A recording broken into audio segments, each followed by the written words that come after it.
Hey there, Fro Nation, and this week is the first week that we are back in the loft recording an in-person RAWtalk, and I've got a great photographer, Jeff Fusco. He's a master of all trades photography, it seems. He says that he takes every job that he can, and you're going to hear a lot of talk about what he's done, where he started, how did he get in with Getty, what his dream photo gig would be, and we had just a really, really cool discussion back here in the loft in front of the table, actually on the table, and we weren't on the table together. But listen for those secret words. There's a bunch of innuendos and secret words that are going to be fun this week for you guys to find. I find that those happen more often in person when I'm sitting there across the poker table looking at the other photographer in the eye. So enjoy this week's RAWtalk episode. It's 29, correct, Ari? 29? And, yeah, now let's get into the Pluggy McPluggersons. Please take a listen to these because it does help us keep going. The first thing that I want to say is that the boot camps, there are 2 boot camps that have been announced. The first one is in Nashville on May 4th, which is International Star Wars Day. May the 4th be with you, in Nashville, Tennessee. And the second one that we've scheduled is in Chicago in June. So check that out at FroKnowsPhoto.com/bootcamp. We will be listing all 8 very soon because it's a FroKnowsPhoto Bootcamp Tour 2013. And really, we have 25 spots available at each place, and they are going quick. So please pick them up and reserve your spot and your ticket for either of those boot camps that are there. And the spring sale is going on right now, and it's only going to be a week. And I just sound like a South Park character. A South Park character? A South Park character, yes. So the spring sale, there are 3 cool deals, $11.99 for one random shirt, and then normal price is $14.99. You have the 2 random shirt special, which is $19.99 instead of $29.98 for 2. And we've got the FroKnowsPhoto Beginner Guide is $67, but it comes with, about 13 extra dollars in goodies. It comes with 2 lens cloths. It comes with the wristband. It comes with 9 stickers. And there's going to be a bunch of different Easter eggs that we may throw into some of your packages when you pick them up and take advantage of the special. So go to store.froknowsphoto.com there. And now the last of the plugs. We got allenscamera.com. Check them out for all of your gear. I shop there. Fusco shops there. And Ari shops there. So a lot of people there in the United States go to allenscamera.com to pick up their gear, new, used, and you can talk to a human being. That's what it's about. Give them a call, 215-547-2841. I want to thank BBO Poker Table for this awesome poker table that I'm sitting at. I did buy this, by the way.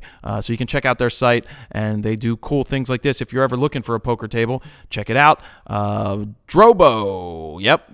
I got 9 more Drobos to give away this year? Keep an eye out to the Facebook page because I am giving away a Drobo there next. It's going to happen in the next month or so when we put this out to do a giveaway of a nice $800 Drobo. Adoramapics.com. There's a code for 15% off metal prints, and I don't know what it is right now. And I'll be putting out that video soon. It's probably up. But, yeah, keep an eye out for that. But I love the metal prints. 24 by 36 is the largest that they do right now. I hope they do 40 by 60s. And, yeah, Vanguard. Check out Vanguard tripods. And now enjoy this RAWtalk with Jeff Fusco and myself. I enjoyed it. Listen for those secret words and post them. Enjoy. Love it. Go. We're just going to talk. We're going to have a discussion. So I can't kick my feet up then? No, you can't. Would you like a stool? Kidding. I can give you a stool. Jeff Fusco is here. How are you? Okay, I'm ready. Let's do it. We've been going. I already started it. Oh, okay, fine. Thank you. How you doing? I'm doing just great. Thank you for coming out to the loft. You're the first RAWtalk from the loft, by the way. Really? That's kind of cool. This is an amazing space. Thank you. Yeah, it's the I love doing them around the table. It's more fun to interact with somebody in person because we can look at each other, we can talk, we can have a discussion. It's better than Skype. I think it's much better, Skype, but I'm impressed by the whole setup. I didn't expect this this kind of a radio microphone studio setup. Very impressed. I mean, the table's amazing. When you see me in the pit, you just didn't expect it. Right, I see you with a Fuji camera shaped like a bunny. A Fuji camera shaped like a bunny? Whatever that was in the Roots picnic, you had a Fuji camera shaped like it was either an anime character or a bunny. It was the Instax. Yes, that's right. I brought the Instax to the pit, and everybody was looking at me all weird. Right, I took a picture of you. But the Roots picnic, it's just one of those shows. You have to shoot. I've been shooting it since the first year. Have not missed one. As chaotic as it is, and people complain, and they're always saying, "Oh, it's no organization." It's a great event.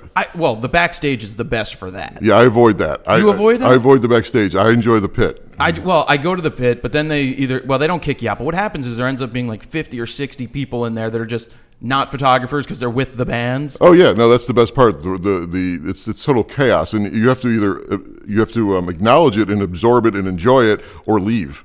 Because I know photographers have actually left because it's too chaotic for them. I shot backstage one year. It was fun, but there's something about the pit. Well, yeah, but I mean, backstage, I like just hanging out. I like being seen. I've got an afro, so at the Roots picnic, a lot of people come up to you and start talking. So I love the interaction back there. But when you go to the pit, you shoot. I mean, my Esperanza Spalding shot from 2 years ago was awesome. You were there for that. Oh no, I still see stuff that I shot from that over the years still gets published. I mean, for some reason, I have a shot of Questlove that keeps being published and published and published. Shot from St. Vincent. I mean, it's an iconic show. People respect what that show is because it's such a free form 2 day. Well, it was 2 days last year. Is it 1 day this year? Back to 1 day. Oh, that's better. I mean, we got Macklemore coming. Yeah, we got Gary Clark. Oh, Gary Clark Jr.'s coming? Yeah. I'm not 100% on that, but I've heard that. I don't know. I got to check the lineup. But you know what's interesting about Gary? You shoot him, and he looks the same every time. He gets he gets that face that... Ari, you're going to go to that, right? I don't know. Well, he's one of the people I shoot concerts because I enjoy shooting concerts. The money in the whole concert industry is fallen dramatically. I shoot music because I love music. I make money doing it, no doubt. Well, shoot for what, Getty? I shoot for Getty, and the problem we're having with Getty these days is the restrictions and releases are becoming more and more common, where we can't shoot because with Getty we can't sign a release because our stuff is used. It's distributed worldwide. And you don't know where it's going to go. And you don't know where it's going to go. One-time use falls into place. My microphone fell. It fell on me, Ari. It's all right. I'm tightening it, guys. I'm sorry. We don't run a shoddy operation. I'm sorry. Go ahead. No, this is far from shoddy. So the releases are more and more evident, especially when the big ones. That's why. Remember Kesha? Were you at Kesha? No, release. Yeah, the release came, and you know what I did to that release? They gave it to me right before I started crossing stuff out, and then signed it and shot anyway. And some artists you can do that, most you can't. And with Getty, if there's even a hint of release, I just can't, they don't even bother sending me. Well, you know what's interesting? I don't blame. It's not Kesha. Like I know some people are like this artist is an asshole. You know, it's not her. It's the legal people that are doing this stuff. They want to lock it down. I was, Kravitz, Jeff Kravitz. Mm-hmm. So he was on RAWtalk a couple weeks ago, and he talked about the restrictions and those contracts, and they try to get them taken care of beforehand. And he said that Pink didn't let anybody in. They let one guy in. They let Kevin in. Mazer in. Yeah, and Kevin did some pre-show, and then shot the show. And for her purposes, that's all she wants out there. Which is fine. I'm thinking about this now, and as a photographer, and you're in the pit all the time, we see the same people over and over, and some of them don't belong. Right. We know that. But I don't have a problem with an artist wanting to bring in their own person and then put those photos out and make that it. You can't really get pissed because there are way too many photographers out there trying to get into the pit, and not everybody is professional. And they've ruined it for a lot of the people that do it for a living. Oh, no doubt. And what happens is the controls. Let's say the Rolling Stones is the best example I've seen. Is Rolling Stones they were very strict on approvals. We got approvals. There was a release. It was waived. They came out. There were 7 of us. They brought us out to the pit. They said, "You have 2 songs. We lit it for you. You don't have to move. You don't have to change your exposures." I just remember this. It was 400 at f3.5, ISO 800. Nothing changed. Soft light on Mick. We had our 2 songs. He worked the camera. Everybody worked the camera. 2 songs out the door. Couldn't have been more happy. And I remember when I did Aerosmith as younger with film, and they're like, "You only have 2 songs." And I was new to this. I was like, "But they normally let us have 3." And I was just like, okay. And there were only 3 photographers. There was that short woman who used to shoot with the Mamiya. I forget her name. The Mamiya and the long lens. Yeah, and I'm like, how the hell? And she was like 3'4". Right, exactly. And I don't think Steve was there, Traeger. He almost punched me at the Bieber concert. Did he really? Well, I kept using him as a pole. Nice. To pole dance. Nice. And he's like, "Leave me alone." I'm like, "Steve, will you relax, buddy?" I'm like, "Just relax." Anyway, so that show with Aerosmith, when they brought us out the stage, they brought us to the secondary stage. That is only like 10. maybe 15 feet by 15 feet square that the whole band is on. Right. So he's playing towards the camera. I was using a 20 millimeter with my F5, and actually I think I got some good shots from the N90, which is actually hanging on my door right now. The peephole. Is that it? That's the N90. And I got the whole band in one shot. And I mean, that's just amazing when they allow that. So for the Rolling Stones to play up to that, to let amazing. you know, because some bands fight it. The first song they'll do in the dark just to mess with you. Marilyn Manson did his first, we had 2 songs. He did his first song with absolutely no lights, and the manager said, that counts. And I looked at him, I'm like, really? I said, well, I'm leaving, thank you. And I left. When did you shoot Manson? This was Manson at the Electric Factory about 5 years ago, and I was a staffer at the Philadelphia Weekly. Did you run into me there? You may have been there. He did the first song in the dark. I don't remember. All I remember is getting hit by a water bottle that he threw at me. That's happened. But I didn't like, I'm going to sue you. You know what happened? It's part of the game. He made eye contact with me, and he had his water bottle, and he flipped it at me. So I turned, and it hit me in the back, and I smiled because I became part of the show. Right, exactly. It's like, he's having fun. It's a show. He's playing it up. That's his thing. Right. And I thought that was cool. It is cool. I had no problem with that. The pit is a great place to be, and people get so upset in there when it gets too crowded. Roots Picnic is the perfect example. Yeah, granted, I've had my moments where it's like, oh my gosh, this is insane, but then you just kind of sit back and realize we're shooting music. Yeah. We're not winning Pulitzers here as kids. We're shooting some music. We're having fun. We're outdoors. It's sunny. We're on the river, and we're hearing great music. And we didn't have to pay for it. And it's right we're down the getting street. paid to do it. Yeah. So speaking of that, who do you work for? How did you get your start? You told me it's an interesting story. It's definitely unique. I've been shooting. I've been shooting a while. I basically started in the late 80s, early 90s doing PR work back in the film days. Worked for a company that basically did public relations work, basically a Mamiya 645, a Sunpack flash, and 2 rolls of film. You went out and shot a job, and you came back, you processed it, you sent them contact sheets. 2 rolls of film? Were they 12s? 2 rolls of film, 2 12s. That's all you could shoot, no more, no less. You shot your 2 rolls. You got your main setups. Everybody knew what they wanted. The client knew they wanted this group, this group, this group. And I did that for many years, and it was I had a good time. I got to wear a suit. Then I kind of tired of that, and something, I don't know exactly what happened, but I ended up quitting and grabbing a loft in Old City back when the Continental was a real diner, and I paid $250 for a 1,200 square foot loft and tried to become an artist. Where was it? On Church Street, the 100 block. It was basically abandoned buildings except for these 2 buildings, and there was a bunch of very creative, interesting people that lived there. It was $250. It was 1,200 square feet, and it was. But like I said back then, the Continental was a diner. There was a newsstand. Snow White was still a diner. It was Old City at 9 o'clock was done. There was no bars. There was nothing. You went to Khyber. Should have bought the building. Should have bought the building, exactly. A couple $1 million. If I'd only known. Tried to be an artist. Try to make some freelance money. Did okay. Did a lot of model testing. Trying to scrape $25, $50 at a pop there. Wouldn't shoot for free. Well, but that's the big thing with me. I won't shoot for free. I mean, do I donate my time to certain causes? Definitely. I definitely give back. But that's to certain causes, and there's reasons for that. But so I did that for a while. Then I decided, hey, I'm young. I'm going to New York. I can do this. So I went to New York and I failed miserably. Got into the restaurant business to survive. Came back to Philly, stayed in the restaurant business, stopped shooting basically. Did very well in the restaurant business, all the way up to running $1 million operations to owning my own place. And then the kids came along, so we got out of that because the schedule was just too grueling. Had our second kid, took a year off, and then I started getting back into photography just because I could, because I was home. And ended up getting a job at Mid-City Camera doing digital tech. Which one? The one downtown. Because downtown? Digital was just coming in. That's when the D1 with the 2.74 camera was $5,000. Yeah, it was 2001. Yeah, right about that time. The Kodak DC S560 was $27,000 for a 6 megapixel chip. Oh, you should buy that right now. You get it for like $50. Yep, I remember so I became a digital installer. Because nobody really knew anything, but I knew enough. I had always tinkered with computers, so I became a digital installer and trainer. And I did that over there for about, 2-3 years. And it was great because I got to play with everything before anybody knew anything. This was the days of SCSI. This was the days of daisy chaining hard drives, nothing working. The only way you tethered was SCSI back then with the Leaf cameras. It was some great technology, but it was all new, and everybody was kind of flying by the seat of their pants. So it was amazing. I mean, I remember going up to small newspapers and, installing, training people on 5D1s, thinking, we're changing the world with this. They were closing dark rooms. 2.74 megapixels. And they were killing it. You know what I mean? Except 400 ISO or less. Or less, because they couldn't shoot at night. The local nighttime football games became a problem because suddenly they had to use flash again. And it was really interesting, all the obstacles people ran into.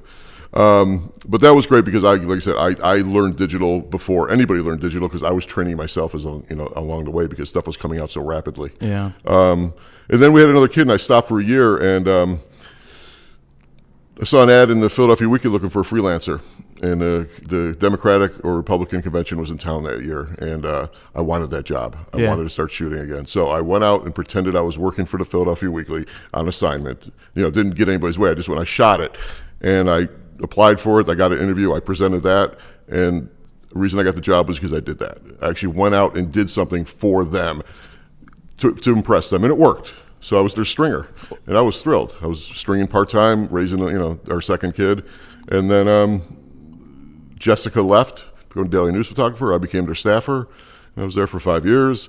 4th year, I decided to start looking to freelance because I saw the newspaper industry kind of falling down, and then that's so you've been out, and how'd you get in with Getty? There was a website years ago called American Photojournalist. It was one of the early forum-based websites, kind of like a Fred Miranda, but it was very early in the game.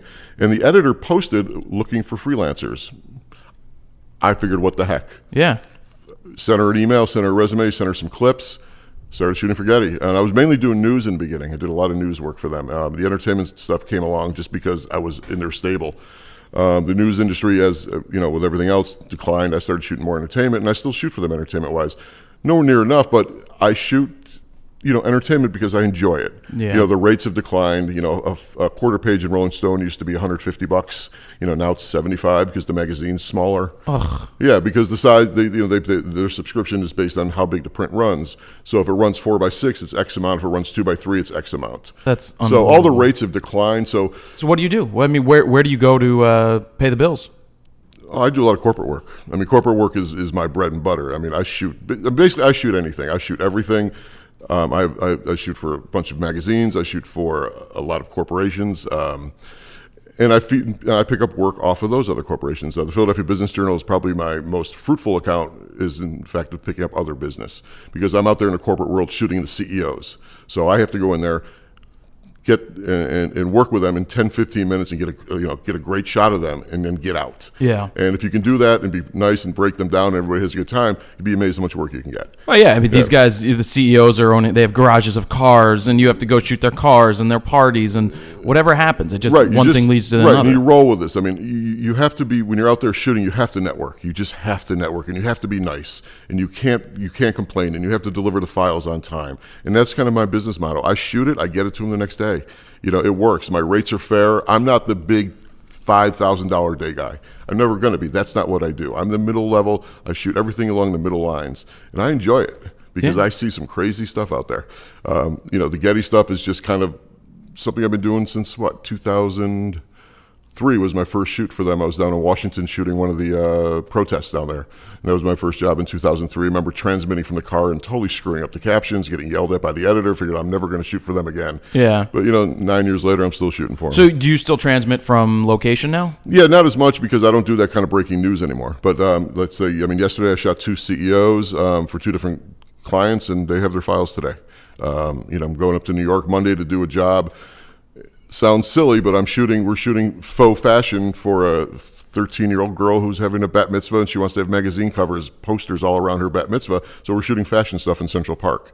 Why not? It's a fun day. I mean, New York is going to be 55 and sunny. Let's drop $100,000 on a bat mitzvah and let's get photos. And that's what they do. These things are amazing. This client of mine up there who does this, they produce all the video for them, and then I do all the stills.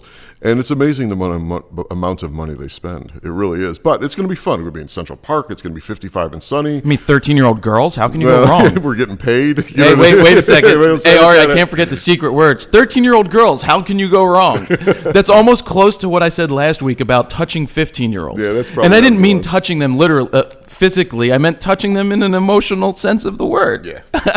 I mean, it's a tough business. It's tough. But like I said, we're going to be in Central Park. We got a full crew. The video's going to be shooting. I'm doing stills. So, I mean, come on, how lucky, it's luck. There's money out there. There's money out there. You have to work hard. You got to work You have to brutally be hard. good at what you do. And have no schedule. And network the hell out of it. And have no schedule. Yeah. My wife and kids are away this weekend. I can't go. You know what I mean? That's just the way it is. And that's their thing is that they're used to that. I'm all over the place. You know what I mean? My schedule changes on a daily basis. Yeah. I mean, I booked a job today before I came here. You did? Yeah, but I'm going to shoot a fundraiser for the penitentiary. Easy, nice, fun, enjoyable shoot. Well, fundraisers, and I say this nonstop, and I've been saying it for years, are a great way to meet people with money. Yep. Because they're the ones donating $5,000, Right. $10,000, and you're the photographer that's there, and people see you, and you interact. I mean, any fundraiser that you go to is just an opportunity for you to talk to people and pick up gigs. Right, exactly. I mean, this is how we just did 45 executives for Fidelity, who's doing a national rebranding, and the client called me, and it was 4 different locations. Rich and I did it together. Richie. Richie. We had a great time. It was a great client, and it came because of some networking. You know what I mean? It's fantastic. So, what are you shooting with? What you told us you shot with the Mamiyas back in the day. Yeah, back in the day. What's in your bag? What's in your bag right Nikon. Now? It's all Nikon. I switched over Canon briefly when Nikon had that burp where they were getting cameras and lenses and not sending them back. That's when I was at the paper. We had a couple problems. We'd send cameras in and they would disappear. Really? Or they would come back broken again, and it was a bad time for them. But that was in the early days of digital repair. I don't think they really had a system because it was happening so fast. What was unbelievable about those early cameras built off of a N90 body? Oh, yeah. They threw a huge bottom of... I mean, really, they took cameras and they retrofitted them. They didn't build them as digital cameras. Right, they were film cameras retrofitted to be digital. Right. I had a Kodak DCS 720X, which was basically the Kodak camera built on a F5 body. Really? The thing was this tall. Yeah. 2 megapixels, but it could shoot 1600 ISO, which was unheard of at the time. Wow. It was a 720X. It was literally probably 8 inches high. It was unbelievable. You know what else is 8 inches high? Yes, I know. But it was cool. So I was always a Nikon guy. I shot Canon for about a year and a half. Enjoyed it. It was nice cameras. But I don't know. The way the Nikon feels, it's just always been a Nikon guy. Sure. I mean, when I shot film, it was F4s, F3s, F2s. I just bought an F4 for $100. I don't blame me. Can I have it? No, it's over there in the other room. My favorite Nikon is the F4. The way you can build a house with that camera. Well, what's unbelievable about it, I mean, the LCD screen on the inside is a little botched on mine. Right. So you can see the aperture. I don't think you can see the shutter speeds That's changing. all right. So shoot, man. But what's amazing about that camera is that it's fully manual. Mm-hmm. There's no digital aspect at all. It's the first autofocus that they threw out there. Right, I had one. I loved it. And all the dials. You want to make a change, you turn the shutter speed dial. You want to change the aperture, you change it. The ISO, you change it. Right. And it's got the grip. I think I have part of the Fro film project that I got going on is that video is coming out soon. That's a great camera. It's a brick. Because what I liked about that camera back, because I'm not an automatic guy, I shoot everything manual. I mean, flash, camera, lighting, everything is manual. But back then, with that camera, it was the only camera I ever used where you could actually put an SB28 on it, put it in TTL, and every exposure was perfect. So you say you shoot in manual. Where did you learn everything? How did you figure it out? That's you, just self-taught? Yeah, self-taught. You just figure it out. You get much more control that way. I mean, I do a lot of speed lighting, a lot of, use a lot of modifiers, portable octoboxes, portable softboxes, portable beauty dishes. Quarter power. Rarely go to a half. Quarter power. And it just, and I shoot manual. I mean, it's trial and error. You learn from doing. You learn from doing. I have a problem where I get myself into shooting slow shutter speeds, probably more than most people wouldn't. And people kind of like, are you really hand holding at 25th of a second? It depends what you're shooting. What are you shooting? People. I like to drag shutters. I like to bring in the ambient light, mix it in with the strobe. I like to mix colors. I don't use gels. I like to mix the colors. Yeah. It's not for the faint of heart because there's a lot of things that can go wrong shooting at a 25th of a second. But shooting manually, you have complete control. I mean, I've never used anything that has a P on it. There's just no way. No. It's ridiculous. I mean, I just bought I have a D800, D700, which you'll have to rip out of my hands before I get rid of that camera. You like that? Probably the best digital camera ever built. The files are just stunning. I'll take the D3S over the A lot D700. of people would. A lot of people would. I just have this love affair with this D700. How'd it feel? Just the way it feels. I just loves it. I love it. Just there's something about the files. They're extremely crisp. They're punchy. The camera doesn't burp. The hot shoes go on them. You have to get them fixed, but that's a given. That's once a year. You send it under warranty. They send it back. You have a heavy-duty hot shoe. So you're still pumping away at that. I know you had D7000s for a while. Yeah, I went as through, like a holdover. That was the worst experience of Nikon I've ever had in my life. I went through 2 of those and I almost kicked both of them off the bridge. I can agree. I still have it. I don't like it. The worst focusing camera I've ever used in my life. And I'm running into issues with the F4, and that's pissing me off too with focus. Really? The back focus. Well, I had my D800 is serial number 347. It's an early one. I got it day one. And that's the same thing with my D4 is an early one as well. Right. And one of the first, that's the problem. Like 8,000. I sent it in. They fixed it. Right, and that's what I did now. So you just picked up Fuji's? Yeah, I got an X Pro 1. I'm in love with this whole digital rangefinder thing. I'm waiting for the X100 SL. What I'm trying to do is incorporate a lighter pack going out to some of these jobs because I bring my think tank, which weighs 50, 60, 70 pounds. I use 1 camera, 1 lens, and a couple pocket wizards. What do I need to bring all this stuff for? The Fuji is not for the faint of heart as well. You have to know how to be a photographer. Yeah. I mean, I'm not discounting anybody who has one, but you really have to think about that camera. It took me 2 weeks reading the manual before I actually took a picture with it. Really? Yeah, that camera is so complicated. But which lenses did you pick up? I have a 35 and I got the 1855. I want the 23. I'm waiting for that. I'm just waiting for those guys. Fuji has obviously shot onto the market in the last 4 years again.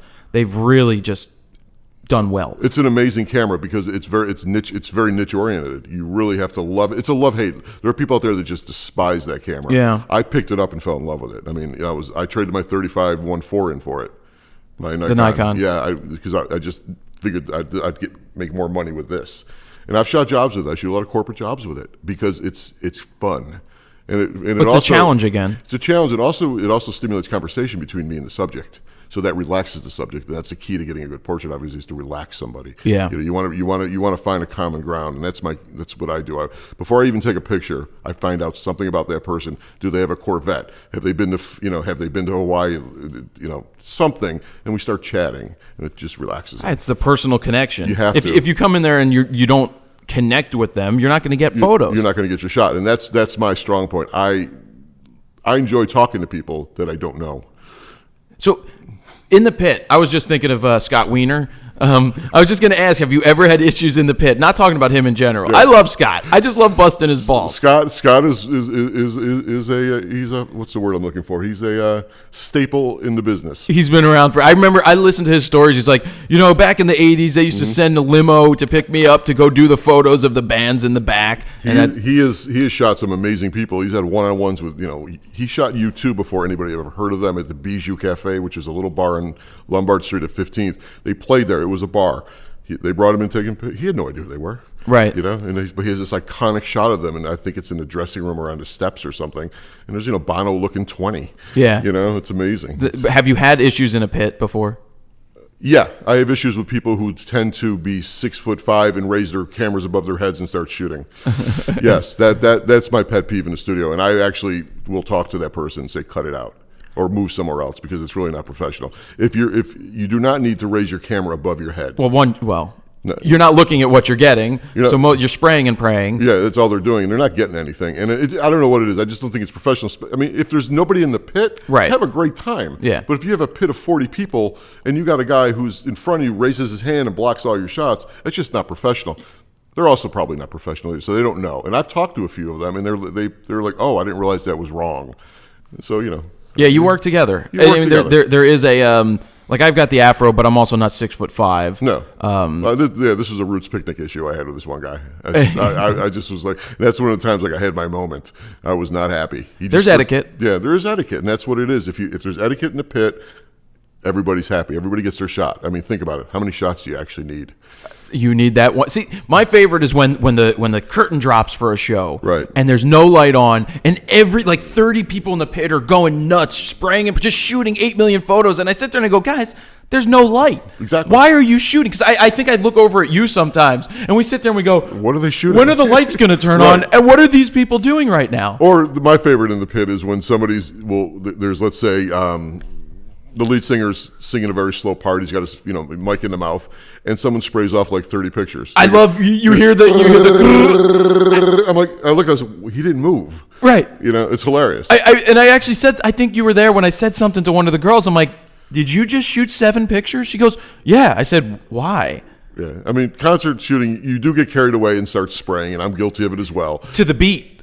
Yeah. I do it to the beat. Yeah, you have I sit there and on the downbeat, I'm like, boom, yeah. boom. boom. I'm just sitting there clicking away. Because I'm not a big fan of mic in the mouth shots. And Getty isn't either. And they've told us in the past we prefer, try not to do that. Let them pull away. I mean, this is back a few years ago. I was given the or talk. Change the angle. Change the angle. I mean, mic in the mouth doesn't sell. It really doesn't sell because you can't see the person. And you see a lot of amateurish photos out there. I mean, I see a lot of concert photos on Facebook, people that post them, and you sit there and you just go, the look on the person's face isn't good. Right. Why are you posting? Because part of it is figuring out which shots are the keepers. Well, that's the key. Editing is a skill. Yeah. Why are you going to put out a picture of the guy just like that, or somebody's stomach sticking out? It's just like, doesn't make sense. I mean, these people aren't professionals, so I mean, it's understandable. They're just having a good time, and I do give them credit for getting in the pit, because sometimes I wonder, how come I can't get in that pit?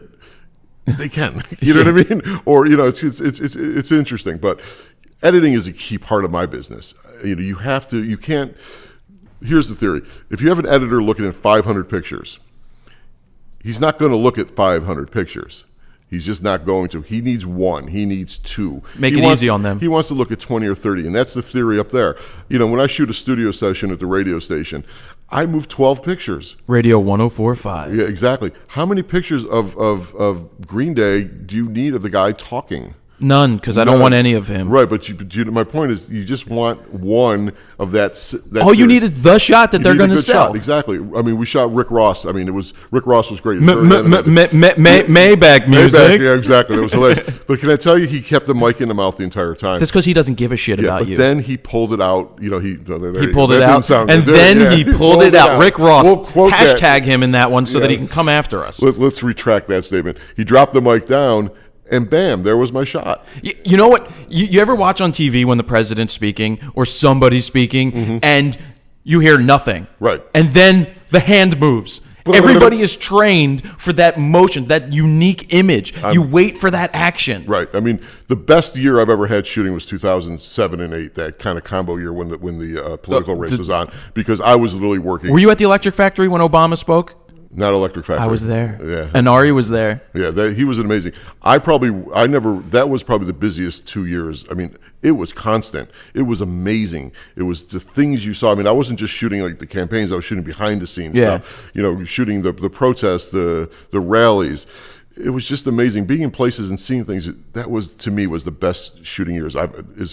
As far as memory, iconic? Iconic shooting time for me was that political campaign, because I had 4 clients that I was exclusively working for, shooting constantly politics. And these guys hit Pennsylvania far, a lot. Yeah, well, it's a big state to win. And I was going out to Harrisburg. I was going up to northern Jersey. I was going down towards D.C. It was an amazing time. And like you said, the minute Obama or McCain or whoever raised their hand. You mean McCain did this? Yes, exactly. I remember going to see Sarah Palin. Watch how you go with the president in there. Yeah, that's true. We covered Sarah Palin at this baseball stadium somewhere near Hershey, I think it was, or Lancaster. I forgot what it was. And she was headlining the rally.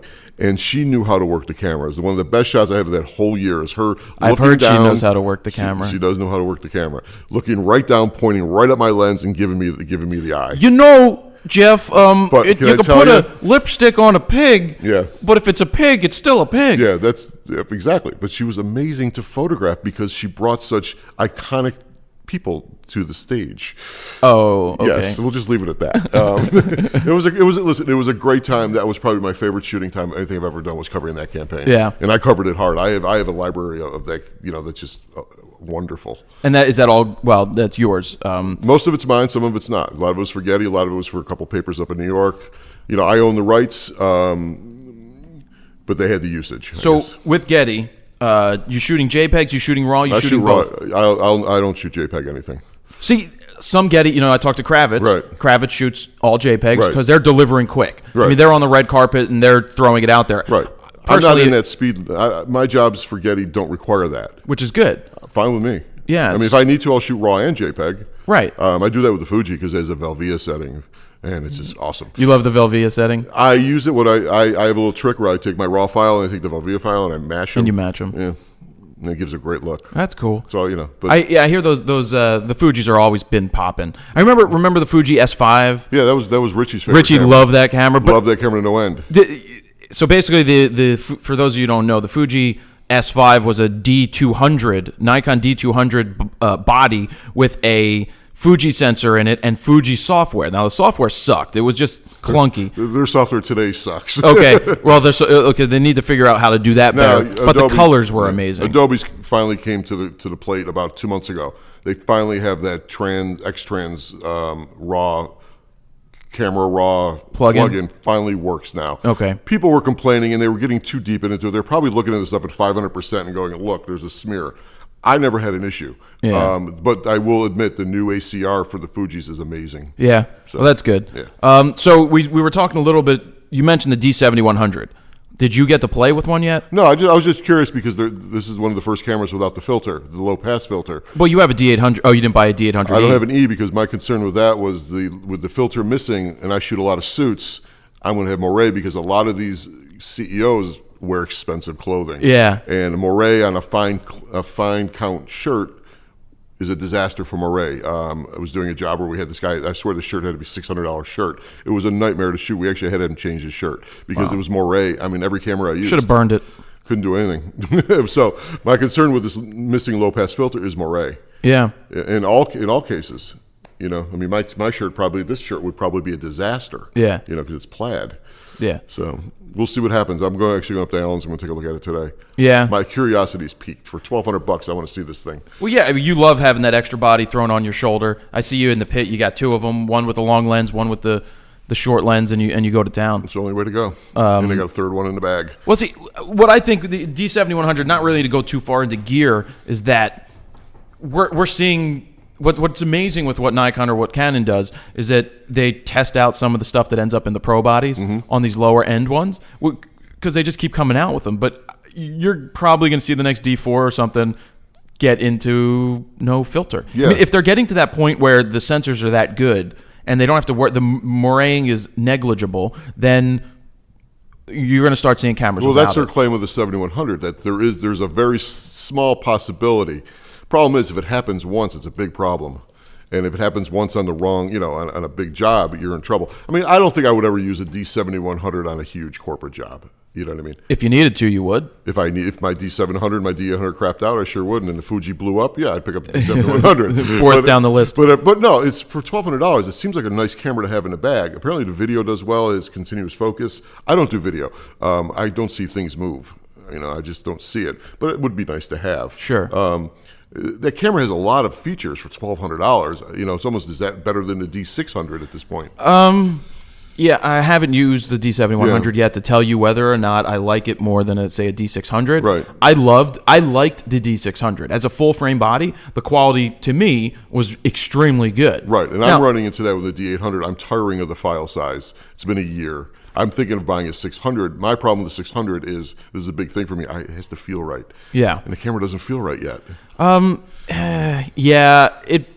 That's the problem. Canon has it right where they give you smaller RAW files. You have the ability to do that. Right. You can't do that. 75 megabyte RAW files. 108. Huh? 108. 108? Yeah, when it's opened. Oh, when you open it. But I'm talking about uncompressed, 14-bit. Yeah. You get it into the camera, it's 75 megs. I mean, I'm 35 megs in the D4. It's 75 megs, 14-bit uncompressed. I never even knew that number. That even scares me even more. I love the camera. The problem with the D800, though, is people over 50. People over 50, it has it gets a little too detailed. Oh, yeah, right. I remember when you were testing it out. You're like, it's sharp. It's too sharp. It's too sharp in certain situations. The retouching becomes, you have to do a little bit more retouching under the eyes because literally every pore is visible. I shot a guy yesterday in a factory, this air conditioning plant where they make these crazy pumps and things. And he was, nice guy, but I had to clean him up. Yeah, I saw every pore. I mean, and part of it because I also switched back to prime lenses. Yeah, so what are you shooting with the primes? I shoot all the 1.8Gs. I don't spend the money on the other ones. I don't think they're worth it. The 1.4s, you mean? The 1.4s, I don't think are worth it. They're beautiful. I just, for the 20, I have the 28, the 50, the 85. I shoot with those. Yeah. I love them all. The 85 is beautiful. My favorite is the 50 because once again, it's old school. You're a photographer. It's a light lens at 85. It's a light lens, but can I tell you, it's wide open. All these lenses are amazing. The 28 is the most amazing wide open out of the three of them. The 85 is stunning at f2, f2.5. What would your prime lens wish list be? What lens would you love to see? Well, holy crap. Did you hear that, Ari? You didn't hear that?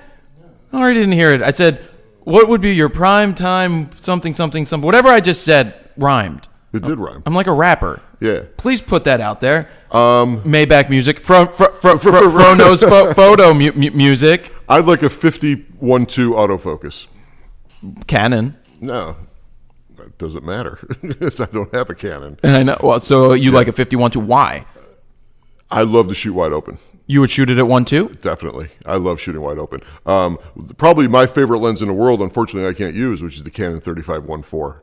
That is the most beautiful lens. I have a shot of Joe Biden with that lens at 1.4. That it's you must have been close. I was, you and I.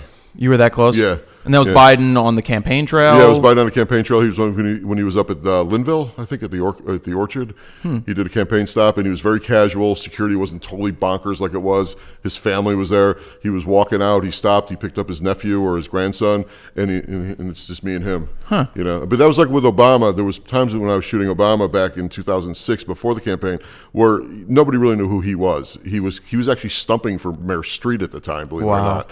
And Bob Brady and Allison Schwartz and all these people. And it was me and Obama. Allison it's liberal Lois has a dirty little secret. I don't know. Remember those campaign? I hate campaign commercials. They're the worst. I mean, I'm so happy. But this is, Obama and I were 5-6 feet apart. Did you get to talk?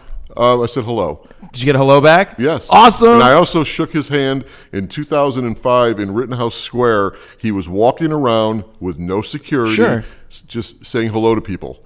He was a junior senator. Like the Pete Souza photos. Right. Where Pete Souza was with him in St. Petersburg in Russia. And he's just walking around. Yeah. Because he's just a senator. He's just a senator. He's just walking around. Yeah. Pete Souza's done some amazing. I'm trying to get him on. Oh my God! I called the White House. I would like to sit in the audience if you brought him on. He's amazing. Well, that would probably have to be a Skype thing. Yeah. But I called the White House. I'm going to call them again to follow up. Why not? Because you can. We're citizens. You got the juice to do this. No, you call the White House. Their number's on their website. Right, exactly. I love it. The first time I said this before, but I called the White House. I dialed it up, and the guy goes, "White House," and I'm like, "Wait a second. This works? Yeah. I just called the White House?" Oh, yeah. And I'm like, "Can you connect me with Pete Souza's office?" Absolutely.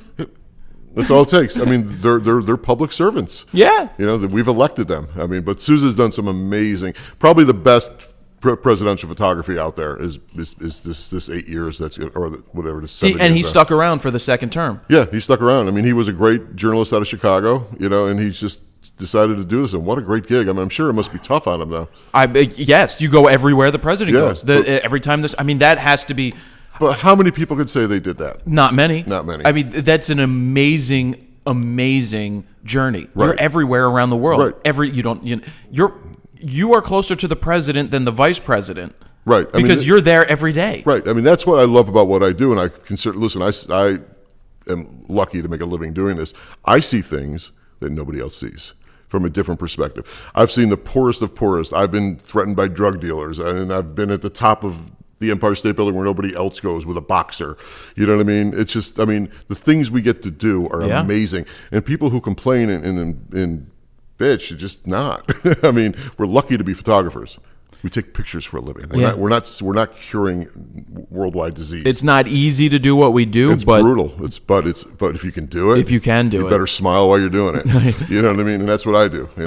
I've gotten to see the world through photography. You've seen just as much as I've seen. The things we get to do. Go on top of the Ben Franklin Bridge. I want to do. Who'd you do that with? Some runners. It was amazing. Scary as hell.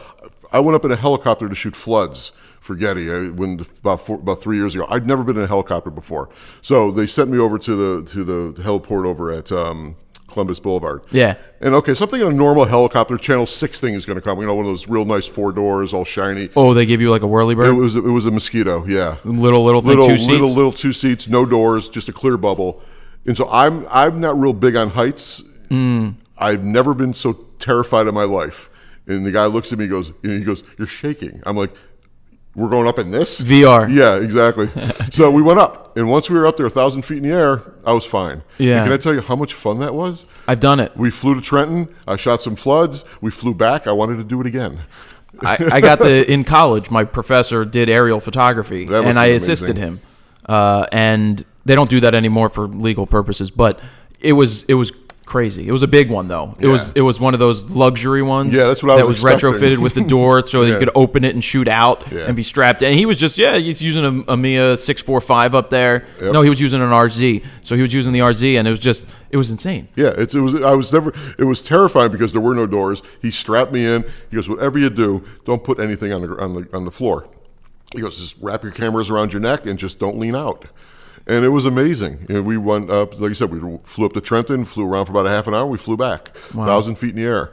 It was crazy. But those are the things that we get to experience. And that's why I consider myself extremely lucky to do what I do. Listen, I work hard. I work all odd hours. I was up last night until midnight editing. But that's okay.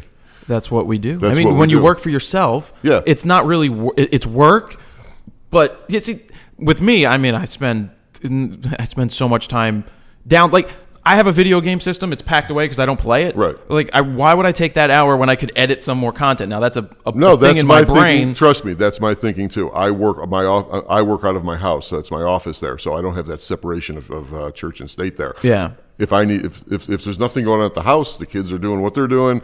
Julia's reading, whatever. I go edit. Yeah. Or I go read something. I read. I like to read about photography. So, what would be we just talked about Pete Souza, but do you have what your ultimate gig would be? That's a tough question. Very close to what Pete Souza does. I would love to be on that campaign I would love to be able to have that kind of access to someone that important for that long of a time to document, because I just got chills thinking about it. Can you imagine doing that? I don't think that's a sacrifice. To me, that's not a sacrifice. That's what you're doing. You're documenting history. Yeah. People 100 years from now, kids 100 years from now, are going to see your pictures to figure out what happened back then. That would be the ultimate gig. And I just got chills. Yeah. That's just crazy thinking about being with the president every day. Right. Seeing Exactly. what he gets to see, going where he gets to go, and capturing all that for images and for history. With no restrictions. No, you watched the National Geographic photographing the president. No. I have the DVD. Look it up. It's a great book. It's like The Right. President's Photographer. Right. I think that's what it's called. And you can watch it online on PBS's site.